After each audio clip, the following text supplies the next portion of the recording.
जय हिंद। नमस्कार साथियों, कैसे हैं आप सभी लोग। उम्मीद करते हैं कि आप सभी लोग अच्छे होंगे। और साथियों, आप सभी लोग की तैयारी जो है बिल्कुल अच्छी तरीके से चल रही होगी।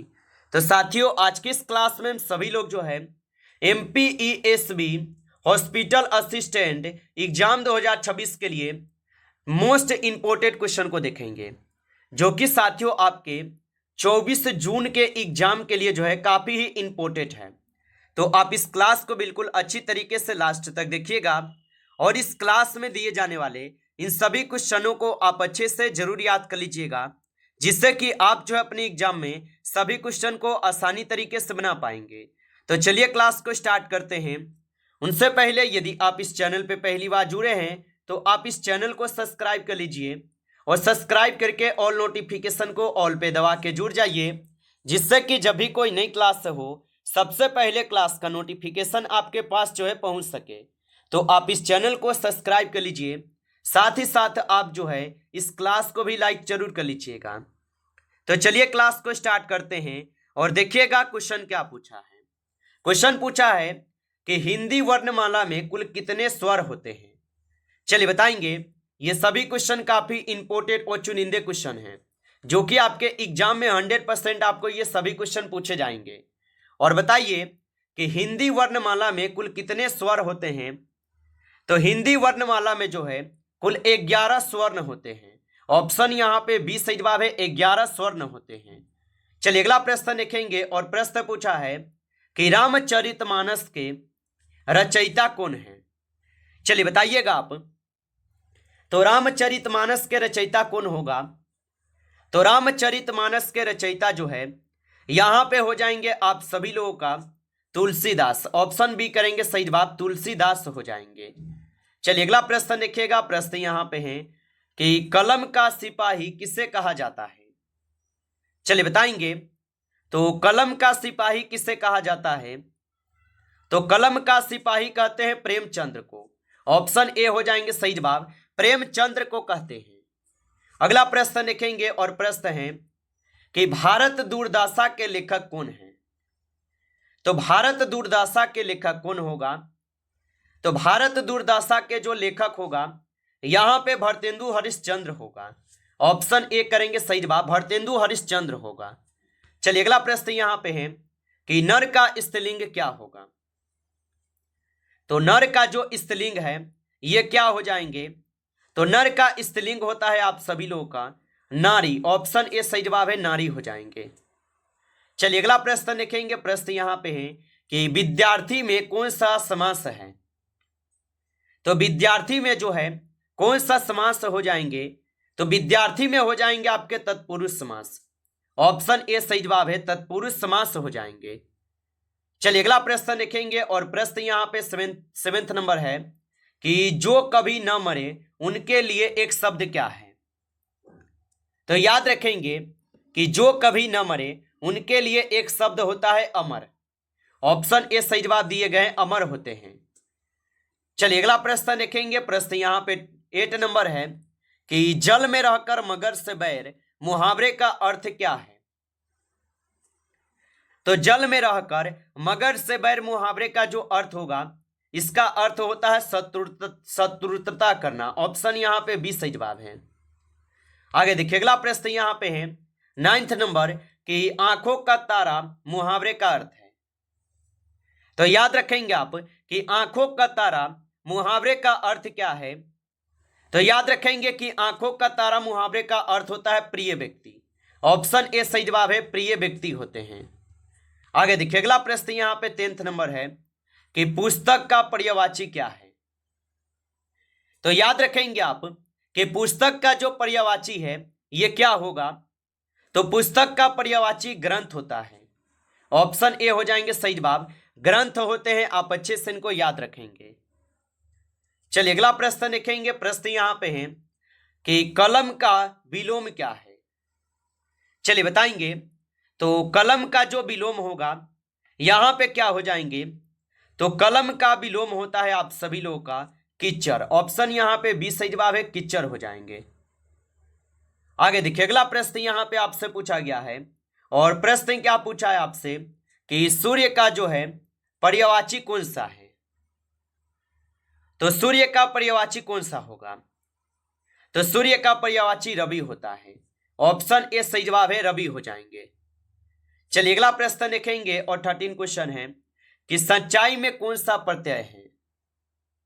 तो सच्चाई में कौन सा प्रत्यय है? तो सच्चाई में हो जाएंगे आई जो है ये प्रत्यय है। ऑप्शन ए करेंगे सही जवाब, आई जो है प्रत्यय है।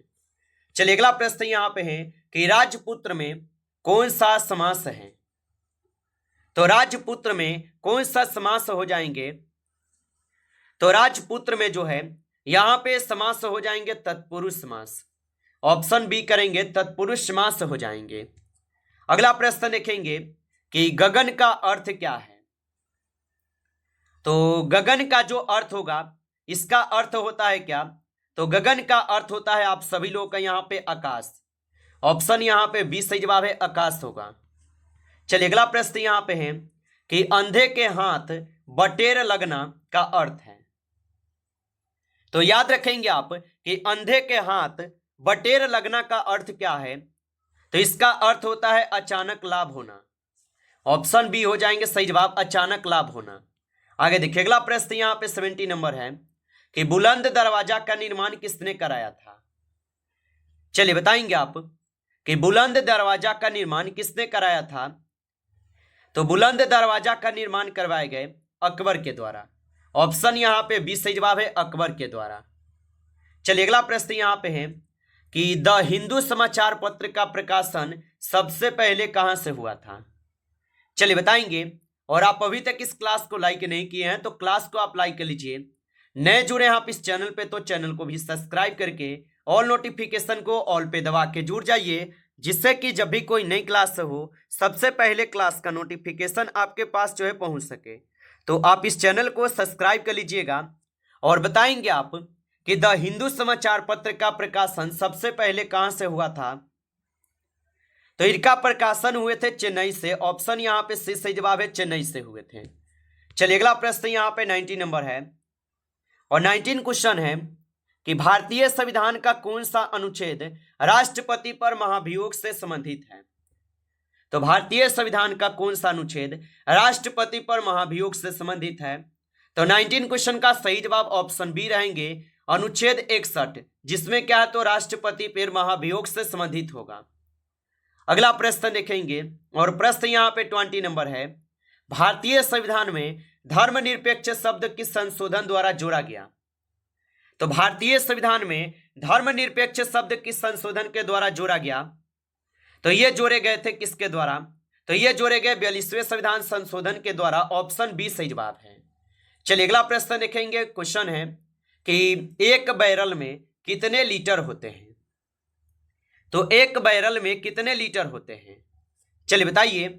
और आप अभी तक इस क्लास को लाइक नहीं किए हैं तो क्लास को एक बार आप लाइक कर लीजिए। नए हैं तो चैनल को भी सब्सक्राइब करके आप ऑल नोटिफिकेशन को भी ऑल पे दबा के जुड़े रहिएगा। और बताएंगे कि एक बैरल में कितने लीटर होते हैं? तो इनमें होते हैं आपके 159 लीटर। ऑप्शन ए सही जवाब है। चलिए अगला प्रश्न देखिएगा 22 है कि पीत जमा कहाँ होता है? तो पीत जो है ये जमा कहाँ होता है? तो पीत जो है ये अमाशय में जमा होते हैं। ऑप्शन ए सही जवाब है, अमाशय में जमा होते हैं। चलिए अगला प्रश्न यहाँ पे 23 है कि लार जो ये किसके पाचन में सहायक होती है? तो लार किसके पाचन में सहायक होती है? तो लार जो है ये आपके स्टार्च में जो है सहायक होते हैं। ऑप्शन बी सही जवाब है।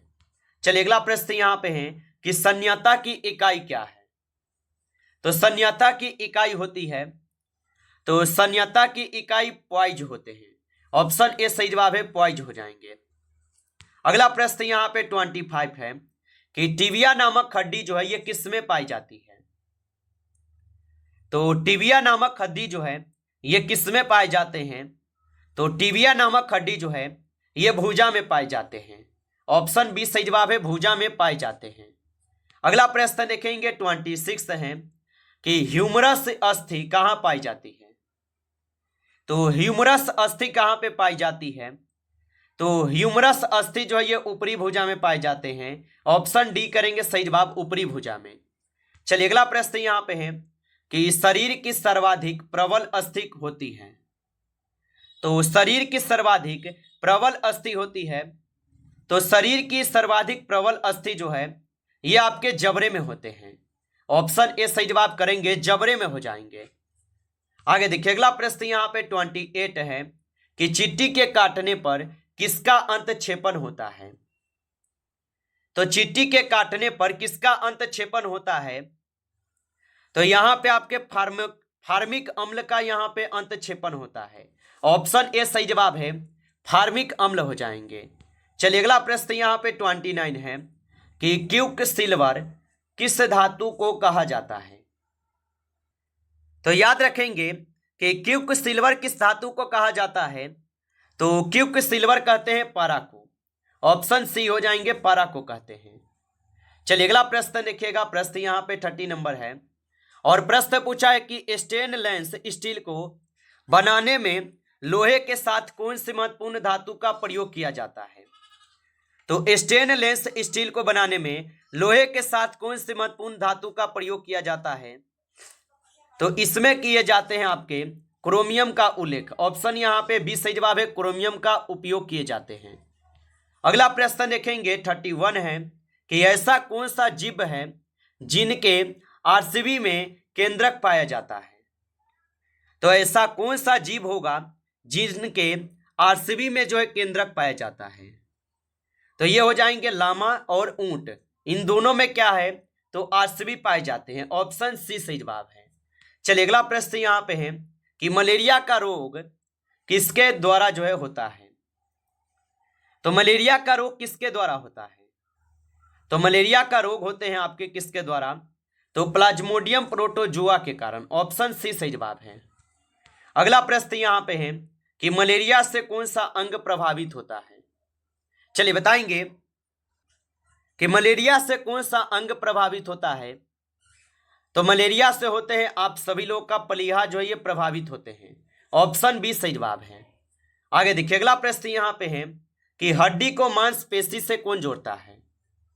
चलिए बताइए कि हड्डी को मांसपेशी से कौन जोड़ता है, तो हड्डी को मांसपेशी से जोड़ते हैं टेंडन। ऑप्शन बी सही जवाब है, टेंडन हो जाएंगे। आगे देखिए अगला प्रश्न यहाँ पे है कि दूरी मापने की सबसे बड़ी इकाई क्या होती है। तो दूरी मापने की सबसे बड़ी इकाई जो है पारसेक होते हैं। ऑप्शन यहाँ पे बी सही जवाब है, पारसेक हो जाएंगे। नमस्कार साथियों, इस क्लास में जो है आपके टॉप 35 क्वेश्चन थे जो कि काफी इंपॉर्टेंट और चुनिंदे क्वेश्चन थे ये सभी क्वेश्चन। साथियों यदि आपको क्लास अच्छा लगा हो तो आप इस क्लास को लाइक कर लीजिए। नए जुड़े हैं आप इस चैनल पे तो चैनल को सब्सक्राइब करके ऑल नोटिफिकेशन को ऑल पे दबा के जुड़ जाइए, जिससे कि जब भी कोई नई क्लास हो सबसे पहले क्लास का नोटिफिकेशन आपके पास जो है पहुंच सके। तो आप इस चैनल को सब्सक्राइब कर लीजिएगा। चलिए फिर मिलते हैं आपसे नेक्स्ट टॉपिक के साथ नेक्स्ट क्लास में, तब तक के लिए जय हिंद जय भारत।